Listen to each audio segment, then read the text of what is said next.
Muy buenos días, mis amados hermanos. Cuán bueno es estar un día tan importante como hoy aquí para engrandecer, para agradecer a nuestro Dios por todo lo que ha hecho a nuestro favor. Y hoy vamos a compartir una reflexión que se titula Una buena noticia.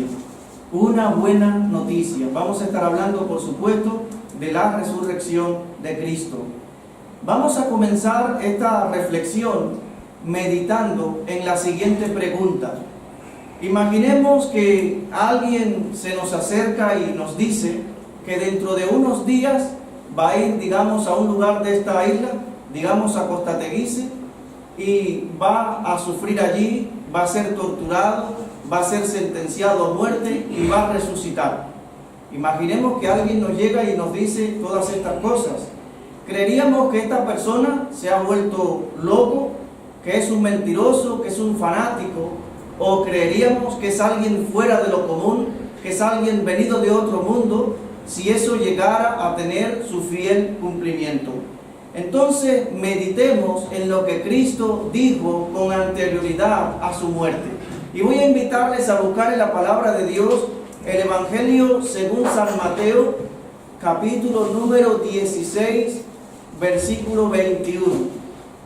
Evangelio según San Mateo, capítulo número 16, versículo 21. Vamos a ver las palabras de Jesús, lo que Cristo dijo con anterioridad a su muerte. Mateo 16, 21 dice así: Desde entonces comenzó Jesús a declarar a sus discípulos que le era necesario ir a Jerusalén y padecer mucho de los ancianos, de los principales sacerdotes y de los escribas, y ser muerto y resucitar al tercer día. Jesús está diciendo con anterioridad que va a padecer, que va a ir a Jerusalén, que va a padecer, que va a ser sentenciado a muerte, pero que Él va a resucitar. Ahora, en cuanto a las leyes de las probabilidades, el que todo esto ocurra exactamente como Jesús está diciendo es casi imposible. Pero Jesús no lo dijo una vez, Jesús lo repitió varias veces. Por ejemplo, si leemos Mateo 17, versículos 22 y 23, dice así: Estando ellos en Galilea, Jesús les dijo: El Hijo del Hombre será entregado en manos de hombres, y le matarán, mas al tercer día resucitará. Y ellos se entristecieron en gran manera. Una vez más Jesús comienza a anunciar su pasión, su muerte, pero también su victoria sobre la muerte, su resurrección. En Mateo capítulo 20, versículos del 17 al 19, Jesús repite una vez más estas palabras proféticas. Mateo capítulo 20, 17 al 19 dice: Subiendo Jesús a Jerusalén, tomó a sus 12 discípulos aparte en el camino y les dijo: He aquí, subimos a Jerusalén, y el Hijo del Hombre será entregado a los principales sacerdotes y a los escribas, y le condenarán a muerte, y le entregarán a los gentiles, para que le escarnezcan, le azoten y le crucifiquen, mas al tercer día resucitará. Una vez más Jesús habla proféticamente acerca de su pasión y su muerte. En Mateo capítulo 26, versículos 31 y 32, nos dice: Entonces Jesús les dijo: Todos vosotros os escandalizaréis de mí esta noche, porque escrito está: Heriré al pastor y las ovejas del rebaño serán dispersadas. Pero después que haya resucitado, iré delante de vosotros a Galilea. Ya Jesús había dicho anteriormente en Mateo capítulo 12, versículo 40, porque como estuvo Jonás en el vientre del gran pez 3 días y 3 noches, así estará el Hijo del Hombre en el corazón de la tierra.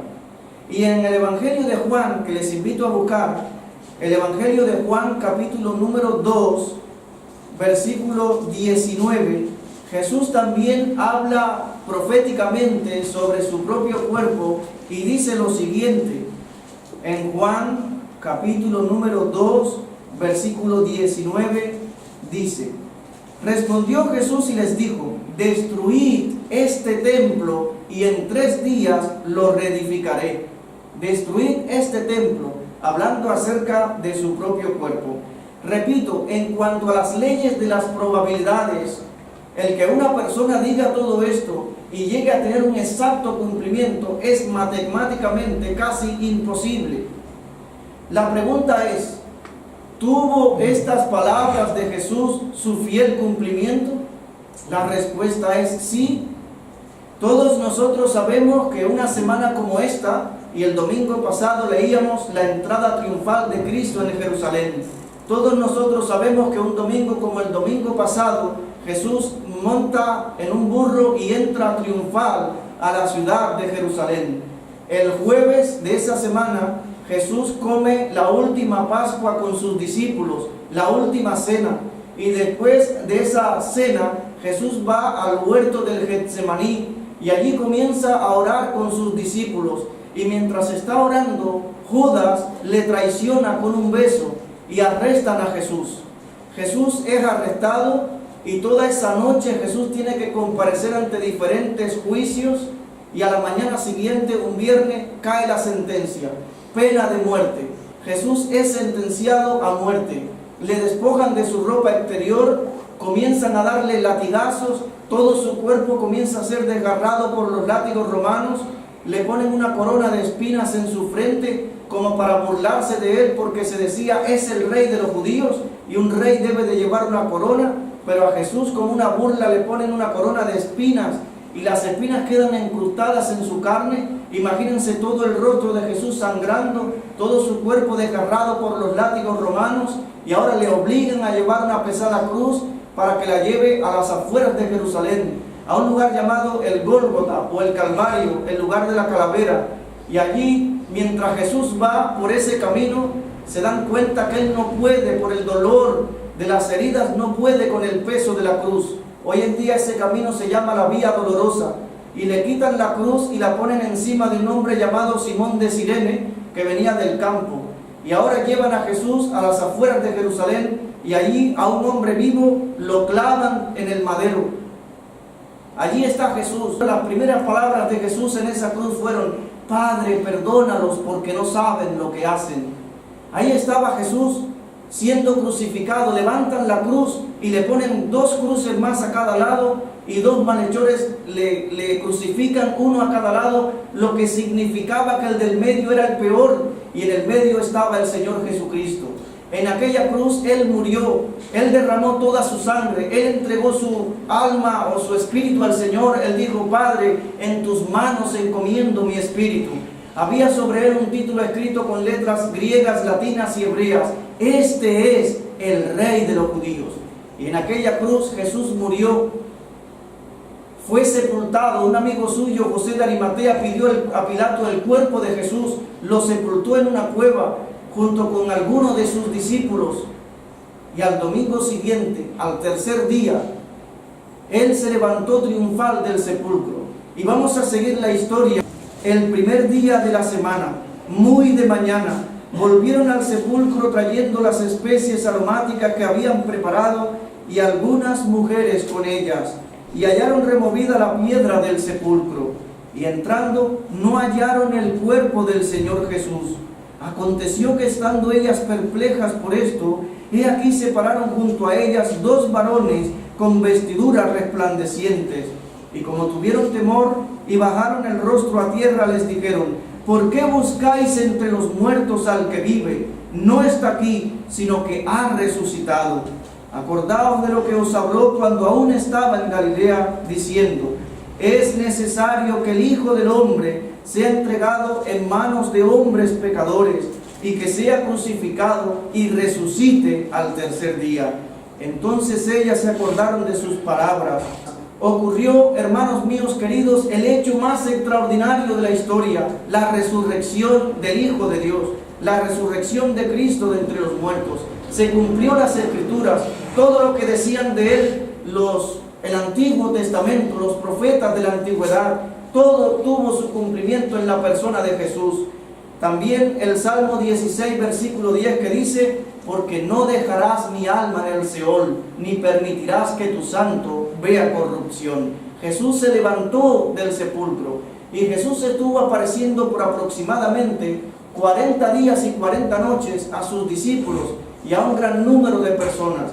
Ahí mismo en Lucas capítulo 24, del versículo 36 en adelante, dice así: mientras ellos aún hablaban de estas cosas, Jesús se puso en medio de ellos y les dijo: paz a vosotros. Entonces, espantados y atemorizados, pensaban que veían espíritu. Pero él les dijo: ¿por qué estáis turbados y vienen a vuestro corazón estos pensamientos? Mirad mis manos y mis pies, que yo mismo soy. Palpad y ved porque un espíritu no tiene carne ni hueso, como veis que yo tengo. Y diciendo esto les mostró las manos y los pies. Y como todavía ellos de gozo no lo creían y estaban maravillados, les dijo: ¿tenéis aquí algo de comer? Entonces le dieron parte de un pez asado y un panal de miel. Y él lo tomó y comió delante de ellos. Y les dijo: estas son las palabras que os hablé, estando aún con vosotros, que era necesario que se cumpliese todo lo que está escrito de mí en la ley de Moisés, en los profetas y en los salmos. Entonces les abrió el entendimiento para que comprendiesen las escrituras y les dijo: así está escrito, y así fue necesario que el Cristo padeciese y resucitase de los muertos al tercer día, y que se predicase en su nombre el arrepentimiento y el perdón de pecados en todas las naciones, comenzando desde Jerusalén. Y vosotros sois testigos de estas cosas. He aquí, yo enviaré la promesa de mi Padre sobre vosotros, pero quedaos vosotros en la ciudad de Jerusalén hasta que seáis investidos de poder desde lo alto. Hermanos míos queridos, no hay duda, ocurrió el hecho más extraordinario de la historia, la resurrección de Cristo de entre los muertos. Ahí está la tumba vacía. Hoy en día existen muchas tumbas famosas a todo lo largo y ancho de este mundo. Por ejemplo, las pirámides de Egipto. Las pirámides de Egipto son famosas, pero son aún más famosas porque contienen en su interior los cuerpos momificados de los antiguos poderosos egipcios. La abadía de Westminster, en la ciudad de Londres, Inglaterra, es renombrada porque en ella descansan los restos de grandes nobles y personalidades inglesas.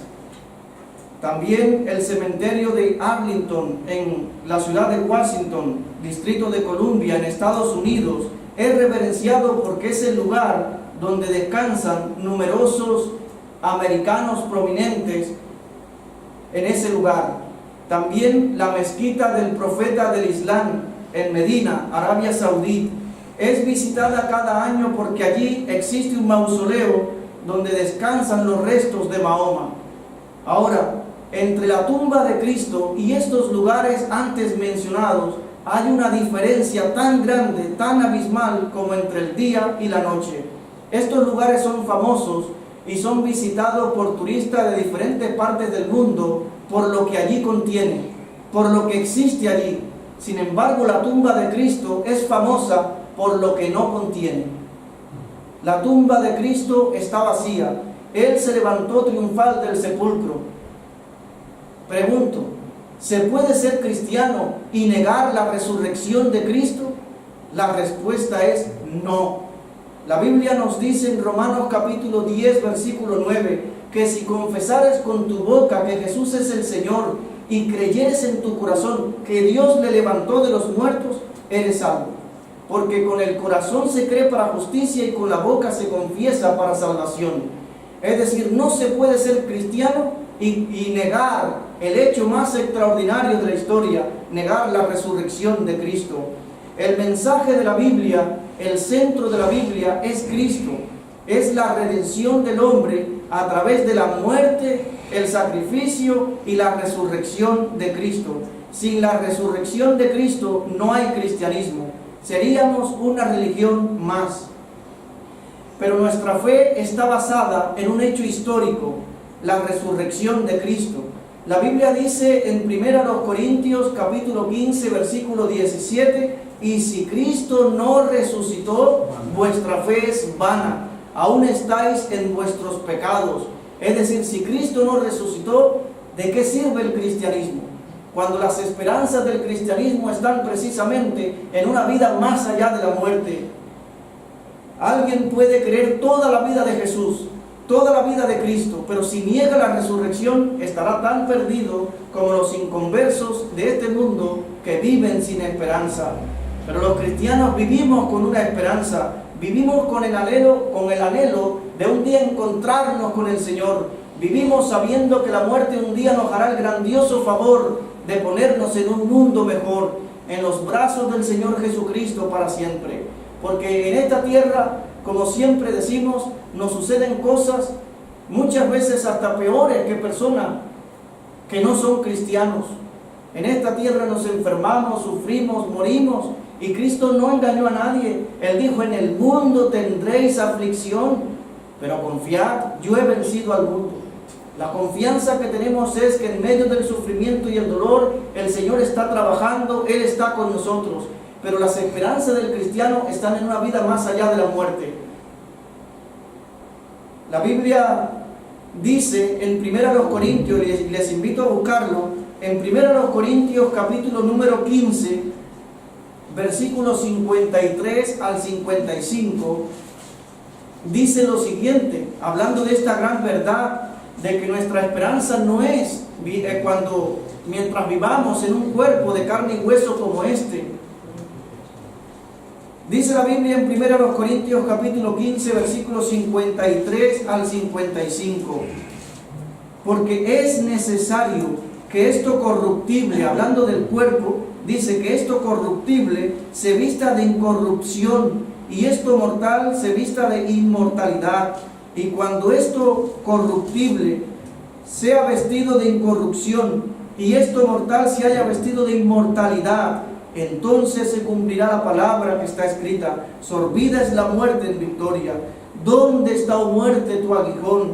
¿Dónde, oh sepulcro, tu victoria? Es decir, cuando muramos, cuando dejemos este cuerpo y seamos revestidos con un cuerpo glorificado, con un cuerpo celestial, con un cuerpo semejante al de Cristo, entonces nos haremos la pregunta: ¿dónde está, oh muerte, tu aguijón? ¿Dónde, oh sepulcro, tu victoria? Ya que la muerte ha sido vencida, Cristo venció la muerte, Él es la vida y la muerte no puede retenerle porque Él es la vida. El apóstol Pablo, escribiendo a la iglesia de los tesalonicenses, en la primera carta de los tesalonicenses, capítulo 4, versículo 14, Pablo les anima y les dice: porque si creemos que Cristo murió y resucitó, así también traerá Dios con Jesús a los que durmieron en Él. Es decir, que esa es la esperanza, de levantarnos con Jesús, de que la muerte es simplemente un dormir en Cristo, es pasar al otro lado, es estar con Cristo para siempre, lo cual es muchísimo mejor. Las religiones están fundamentadas en las filosofías, en las ideologías de sus fundadores. Sin embargo, el cristianismo está fundamentado en un hecho histórico, verdadero, comprobable. La tumba está vacía. Nuestra fe no es una fe ciega, es una fe basada en evidencias.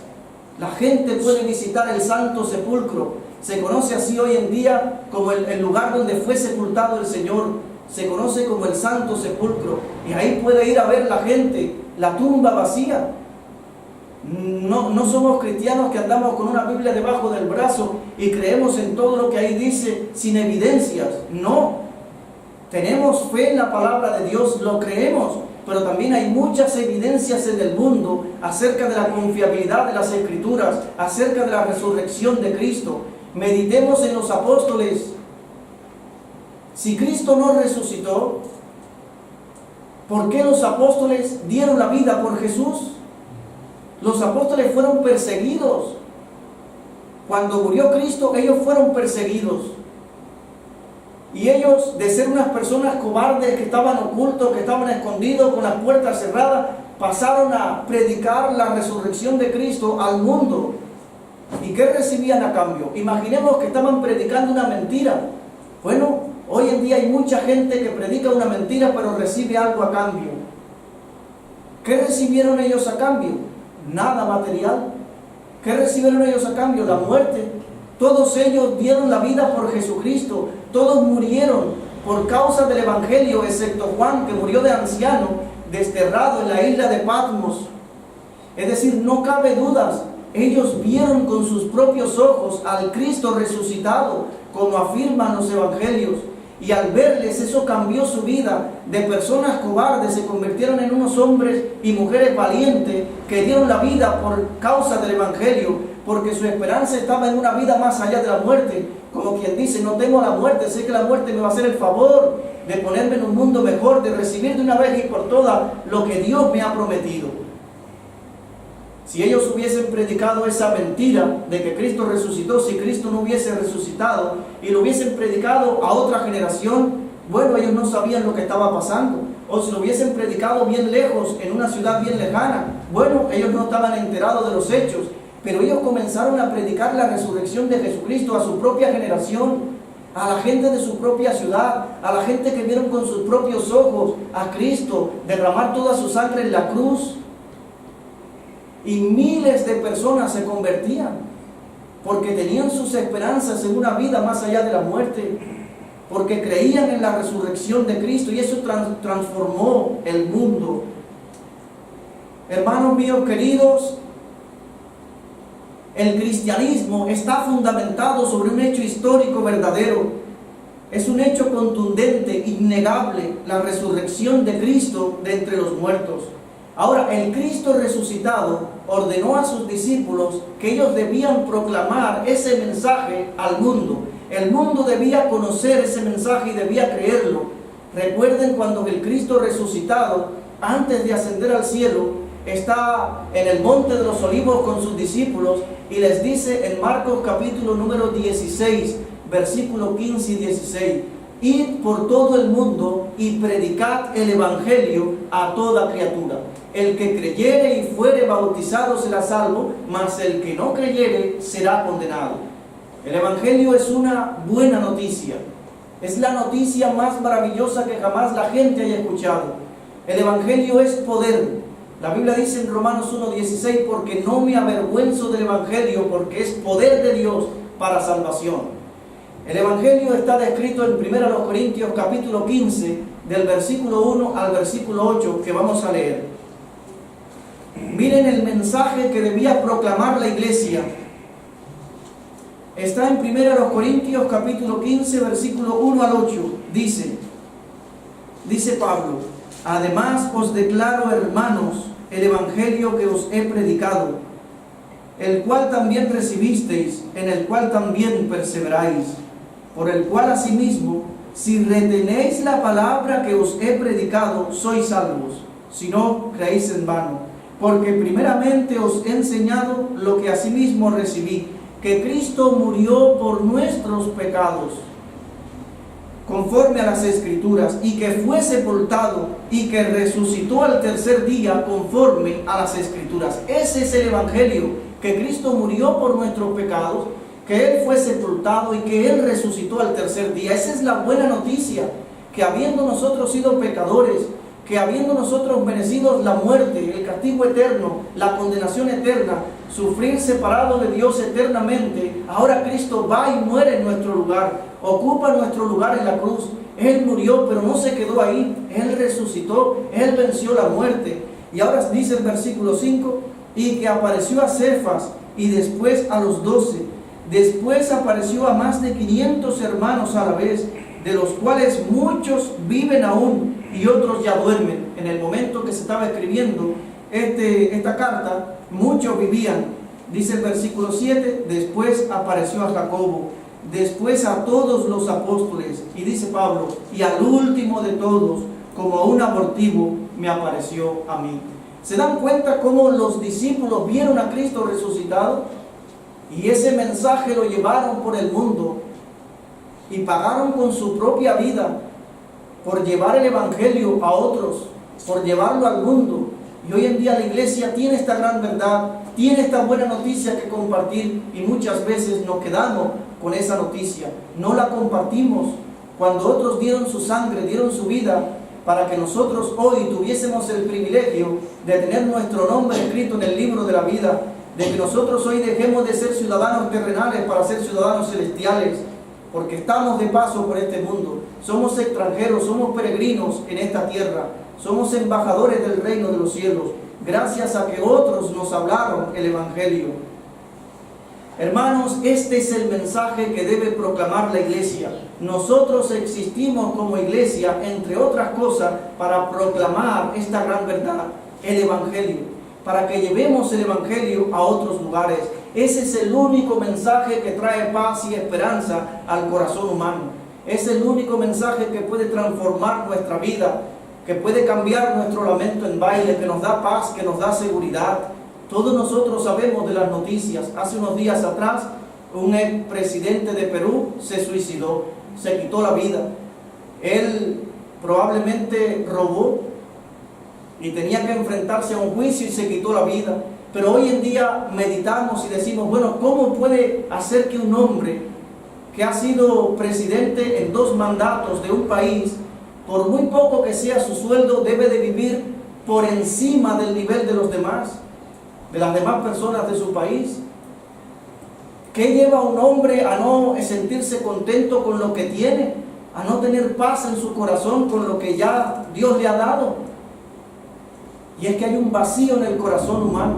Es que las personas no tienen una relación personal con Dios. Y al no tener una relación personal con Dios, el corazón sigue vacío. Y tratan de llenar el vacío del corazón con la riqueza, con las cosas materiales de este mundo, que no traen paz. Ahora queda una familia desamparada, sin un padre, sin un esposo, etc. Entonces el mundo está lleno de dolor porque la gente no tiene una relación personal con Dios. El mensaje de la cruz es el mensaje que trae esperanza al corazón, no es otro. Hoy en día la gente visita lugares donde le dicen a la gente, vas a ser rico, vas a tener todos tus problemas resueltos, vas a estar sano, etcétera, etcétera. Pero ese no es el mensaje de la iglesia. Todo eso Dios lo puede hacer en el corazón de un ser humano. Todo eso Dios lo puede hacer en una persona, pero viene por añadidura. La Biblia dice, mas buscad primeramente el reino de Dios y su justicia, y todas las demás cosas serán añadidas. El mensaje de la iglesia es el mensaje de la cruz. Es el mensaje que Cristo murió por nuestros pecados, que Él fue sepultado y que resucitó al tercer día. Lo demás Dios lo puede hacer en la vida de cualquiera. Dios lo puede hacer, lo creemos. Dios puede sanar una enfermedad de la que sea. Si Él resucitó un muerto, ¿cómo no va a sanar una enfermedad? Dios puede hacer lo que Él quiera. Para Dios no hay nada imposible. Pero ese no es el mensaje de la iglesia. Hermano, Jesús no mintió. Todo lo que Él dijo lo cumplió. Él venció la muerte. Jesús ha resucitado. Él es el Señor. Y todo lo que Él ha prometido lo va a cumplir. Ningún iluminado, ninguna persona que hasta la fecha ha dicho ser Dios, ninguna de esas personas ha resucitado. Hoy, en la actualidad, hay personas que se autoproclaman ser Jesucristo. Hay personas en la actualidad que se autoproclaman ser Dios. Ahí está Sergei Torot, un ruso, que dice que él es Jesucristo y tiene miles de seguidores. Hay en Corea del Sur una mujer que dice que es Dios Madre y tiene millones de seguidores. Pero ninguna de esas personas que hasta la fecha se ha autoproclamado ser Dios ha resucitado. Hace unos años murió José Luis de Jesús Miranda, que se autoproclamaba ser Jesucristo hombre, y murió, y su cuerpo está ahí en la tumba. O sea, el único que ha resucitado se llama Jesucristo. Y el único que ha dicho yo soy la vida es Jesucristo. Ningún otro se ha atrevido a decir yo soy la vida. Y Jesús dijo, yo soy el camino, la verdad y la vida. Nadie viene al Padre si no es por mí. Jesús dijo frente a la tumba de Lázaro, frente a la tumba de su amigo Lázaro, Él dijo en Juan 11:25, yo soy la resurrección y la vida. El que cree en mí, aunque esté muerto, vivirá. Y ahora Jesús está ofreciendo la vida. Él ofrece la vida gratuitamente a aquellas personas que deciden por la fe aceptarle, recibirle, creer en Él. Jesús dijo en Juan 10, 27 y 28, mis ovejas oyen mi voz y yo las conozco y me siguen. Y yo les doy vida eterna y no perecerán jamás, ni nadie las arrebatará de mi mano. Jesús está ofreciendo el regalo de la vida eterna. Meditemos, ¿qué tan importante es Jesús? ¿Por qué Jesús es tan importante? El mundo prácticamente se detiene, las escuelas cierran los grandes comercios, las industrias, las fábricas cierran el día 25 de diciembre. El día 24 de diciembre llamamos Nochebuena, esperando el día 25 que llamamos Navidad, porque es el día en el cual la iglesia recuerda que un día el Hijo de Dios se humanó, aunque hoy en día sabemos que Él no nació un 25 de diciembre. Aún así el mundo entero se detiene para recordar que el Hijo de Dios un día se hizo hombre. Los Viernes Santos, el mundo se detiene, las escuelas cierran, los grandes comercios cierran, las industrias, las fábricas cierran. ¿Por qué? Porque es el día en que murió el Hijo de Dios. Y recordamos toda esta semana de la pasión y muerte de Cristo, porque Jesús es el Hijo de Dios, porque es la persona más importante y más influyente de la historia. Ningún otro ser humano sobre la faz de la tierra en ninguna de las épocas ha impactado tanto el mundo, ha impactado tanto nuestras vidas, ha impactado tanto nuestra sociedad como la persona del Hijo de Dios. Si yo les preguntara, ¿qué día nació Buda? Nadie supiera decirme. ¿Qué día murió Mahoma? ¿Qué día nació Confucio? Etcétera, etcétera. Todas estas personas de la antigüedad, nadie lo sabe, pero todo el mundo sabe que hoy estamos en el año 2019. ¿De qué? De aproximadamente el nacimiento de Jesús. Es la persona sin duda más influyente de la historia. Jesús ha resucitado, Él es el Hijo de Dios, y no esperen otro. La Biblia dice en Hechos 4:12, y en ningún otro hay salvación, porque no hay otro nombre bajo el cielo dado a los hombres en quien podamos ser salvos. No existe otro, no esperen otro, es Jesús. Abrácelo con toda la fuerza de su corazón, ríndale a Él el control de su vida, viva para Él, camine con Él, pídale a Él que le acompañe, que tome el control de su vida. Esta vida sin Cristo no tiene sentido, lleva a la muerte, al fracaso. Pero una vida con Cristo es una vida diferente, es una vida que llena el corazón y no depende nuestra felicidad y nuestra paz de las circunstancias. Él dijo, mi paz os dejo, mi paz os doy, yo no os la doy como el mundo la da, no se turbe vuestro corazón ni tengan miedo. El mundo aparentemente ofrece una paz, pero es una paz que está condicionada. Si la gente tiene trabajo, si tienen salud, si está bien en matrimonio, si están bien en todas las esferas de la vida, tienen paz. Pero cuando pierden algo de eso, se acaba la paz. Pero la paz que Jesús ofrece es una paz que sobrepasa todo entendimiento. No es ausencia de dolor, de sufrimiento o de adversidades, pero en medio de las adversidades hay paz, porque Él está con nosotros. Hermanos, la buena noticia es que Cristo ha resucitado y nuestra esperanza de resurrección está garantizada. La muerte no tiene potestad sobre nosotros. Esto sí es una buena noticia. Que Dios le bendiga.